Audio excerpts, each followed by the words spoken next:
여기에서 중요한 건 부모님의 반응인데요.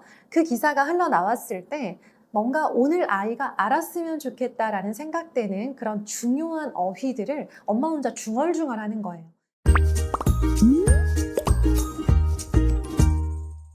네, 안녕하세요. 반갑습니다. 오늘은 가정 안에서 부모님들이 자연스럽게 하시는 일상 가운데에서 아이들의 어휘력을 높여줄 수 있는 그런 방법들 3가지를 소개해 드리려고 합니다.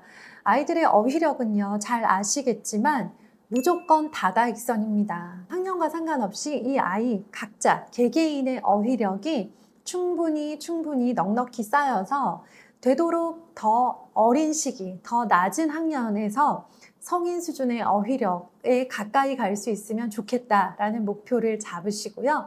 그렇다면 우리 한글이라고 하는 한국어의 어휘 중에서 정말 많은 부분을 차지하고 있는 한자로 된 어휘들, 어렵게 느껴지고 나중에는 정말 하나하나 마치 영단어 외우듯이 그렇게 강제적으로 암기를 해야 되는 상황까지 발생하는 다양한 어휘들을 어떻게 하면 올릴 수 있을지에 대해서 생각해 볼게요. 첫 번째 방법입니다.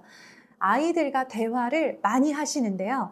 그냥 많이 하면 안 돼요. 크게 의미 없는 대명사들을 막 너무 많이 쓰는 그런 대화는요, 편안함을 주고 아이들과 관계를 다지는 데는 도움이 되지만 어휘력을 신장시키는 데는 사실 큰 도움은 되지 않습니다. 그러니까 모든 대화에서 한자 어휘를 쓸 수는 없지만 그저 비슷하고 평범했던 대화만 하고 있었다면 오늘부터는 아이들과의 대화에 이것을 더해 주세요. 뭐냐면요, 성인들이 성인들끼리 대화할 때 쓰는, 특히나 공공기관이나 조금 전문적이고 어떤 특정 정보를 담고 있는 그런 어휘들을 아이들과의 대화에도 그냥 사용하시는 거예요. 우리가 아이가 어렸을 때부터 지금까지 대화를 하던 그 패턴, 습관이 있기 때문에 사실 아이들이 이해하기 쉽게 아이들 눈높이에 맞추어서 차근차근 그들의 언어로 설명해 주는 것에 아마 굉장히 많이 익숙해지셨을 거예요. 그런데요, 아이들이요, 초등 저학년의 그 일부 시기를 제외하고는 새로운 어휘들, 이전에 들어보지 못했던 어휘들을 어른과의 대화에서 하나하나 듣기 시작을 하면서 자연스럽게 그 어휘에 노출되고 습득하게 되는 일들이 정말 많거든요. 예를 들어서 설명을 해드릴게요. 만약에 부모님께서 오늘 은행을 다녀오셨다고 할게요. 그러면 엄마는 오늘 뭐 했어? 라고 물어보잖아요. 그럴 때 엄마 오늘 은행 갔다 왔어. 보통 이게 아이들 수준에 맞춰진 대화죠. 은행에서 일어나는 그런 복잡한 업무들이나 용어들을 모를 거다. 그리고 알 필요가 아직은 없다라고 생각을 하고, 혹은 이걸 말하기 시작하면 설명이 너무 복잡해진다라는 생각에 아예 그냥 모르겠다. 그냥 볼일 보고 왔어. 이렇게 딱 축약적으로 뭔가 두루뭉술하게 표현을 하는데요. 그럴 때 이렇게 한번 표현을 해보시는 거예요. 엄마 오늘 은행에 갔다 왔는데 엄마가 필요한 돈이 있어서 은행에서 대출 심사를 해주거든. 그 심사를 받으러 다녀왔는데 생각보다 이율이 너무 높아서 기한 내에 상환을 해야 되는데 좀 힘들 수도 있을 것 같다는 생각이 드네. 어떡하지? 네, 이런 느낌인 거예요. 은행은 알고 있던 단어인데 대출이란 단어 낯설죠. 심사 낯설죠. 이율도 낯설죠. 상환이라고 하는 새로운 단어도 나왔습니다. 이 모든 단어를 다 아는 아이와 다 모르는 아이는 없을 거예요. 그러니까 뭔가 이 문맥의 흐름 속에서 아이들이 대략적으로 유추할 수 있는 단어가 있고, 전혀 모르겠다라고 하는 단어가 있고, 들어본 단어가 있고, 처음 듣는 단어가 있을 거예요. 이것들을 아이가 탁 들었을 때 그래? 라고 하면 알아들은 거죠. 그러니까 단어의 정확한 의미는 모르지만 대략 엄마가 돈을 빌리러 갔는데 곤란한 상황이구나, 이 정도를 유치했다고 한다면 괜찮습니다. 그런데 어떤 아이들은 아예 무슨 말인지 모르거나 모든 단어의 뜻을 다 궁금해하는 경우가 있어요. 그럴 때는 우리 부모님이 항상 여유 있고 항상 아이들과 막 대화 이렇게는 어렵기 때문에 검색을 활용하세요. 저는 저희 집에서 전자사전을 활용하고요. 그 자리에서 찾아서 오늘의 했던 일들이 대략 어떤 일인지 검색해서 그 의미를 알아보게 만드는 거예요. 그러면 이 어휘들은 사실 언젠가는 알아야 되고 모르면 안 되는 그런 중요한 단어들인데 엄마랑 잠깐의 대화를 통해서 이런 귀한 단어들을 얻게 되는 거죠. 그러니까 아이들 눈높이에 맞춰주려고 기존에 성인들이 쓰고 있는 단어를 너무 변형하지 마시라. 그대로 한번 읊어주시는 거 너무 좋습니다. 두 번째 방법입니다. 저희 집에서는 중등부터 시작을 했는데요. 사실 조금 더 제가 여유가 있었다면 초등 고학년 때부터 시작했으면 좋았겠다라고 생각되는 것은 아침 시간에 혹은 저녁 시간에 매일 모여서 뉴스를 볼 수 있는 환경을 만들어 주는 거예요. 이것에 주는 가장 좋은 점은요.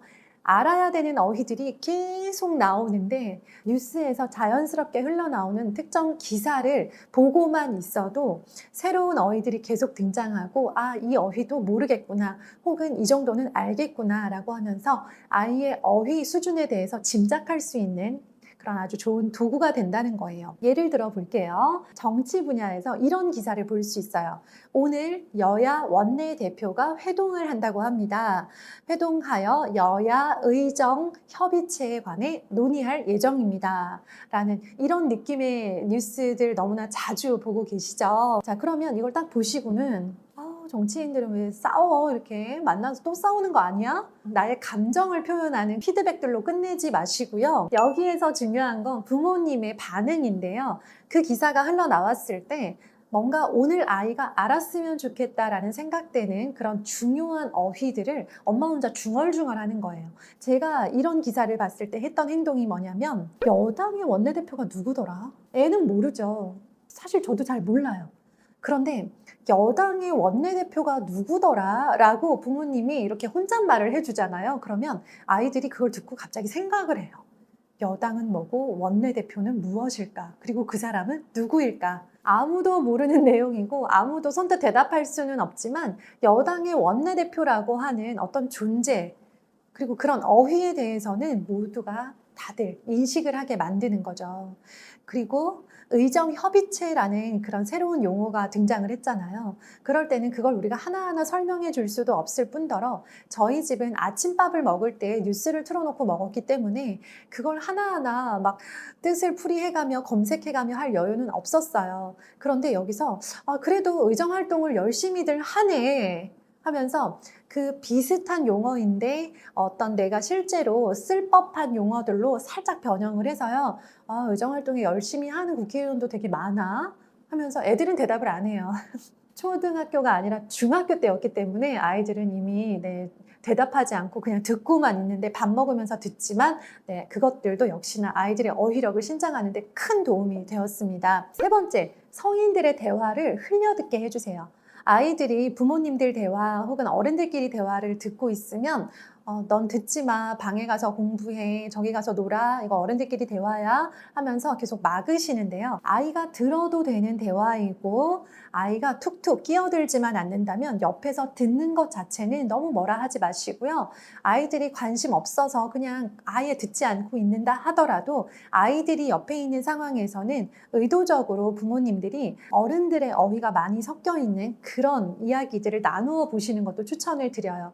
예를 들어 전세 만기가 다가왔는데 자동 연장을 하는 경우 5%의 인상을 해줘야 되는 상황이라면 그럴 것 같으면 옆에 있는 조금 더 저렴한 단지로 이사를 하는 것이 더 유리할 수 있겠다라는 의논을 할 수 있잖아요. 그런데 만약에 우리 집이 전세 만기가 되어도 집이 잘 빠지지 않으면 어떡하지? 할 때는 우리가 전세권 설정은 못했지만 전세 보증보험은 들어놨기 때문에 그 덕분에 우리가 집을 옮기는 데는 큰 무리가 없을 것 같아 라고 하는 아이들은 이해는 못하겠지만 들어도 무리가 없으면서 부모님들이 흔히 나누는 그런 수준의 대화들 조금도 아이를 고려하지는 않았으나 아이가 들었을 때 어른들의 세계이기 때문에 신기하게 여길 수 있는 그리고 새로운 어휘에 노출될 수 있는 이러한 대화들은요 일부러 아이들이 있는 앞에서 했어요. 그러니까 옆에서 아이들이 간식을 먹고 있거나 밥을 먹고 있을 때 저는 그냥 남편이랑 해야 되는 논의를 그 자리에서 하는 거죠. 아이들은 안 듣는 것처럼 보였는데요. 그런 부모님들의 대화를 항상 귀를 쫑긋하고 듣고 있기 때문에 거기에서 나눈 대화들의 어휘들을 아이들이 생각하고 노출하게 되고요. 대화가 끝난 후에 물어보더라고요. 전세권 설정이 뭐야? 라고. 그러면서 그럼 뭐 궁금하니까 설명은 해줄게. 약간 이런 느낌으로 간략하게 설명하거나 검색해보는 것으로 일상 속 속에서 아이들이 알아야 되는, 알 수 있는 어휘들을 정말 많이 챙겼습니다. 우리 부모님들도 어휘 문제집을 추가하고 혹은 어떤 특정 어휘들을 막 달달달달 암기하게 만들기보다는요, 부모님께서 함께 계시는 가정이라고 하는, 거실이라고 하는 공간에서 얼마나 많은 어휘력이 신장될 수 있는지 알뜰하게 잘 챙겨보셨으면 좋겠습니다. 감사합니다.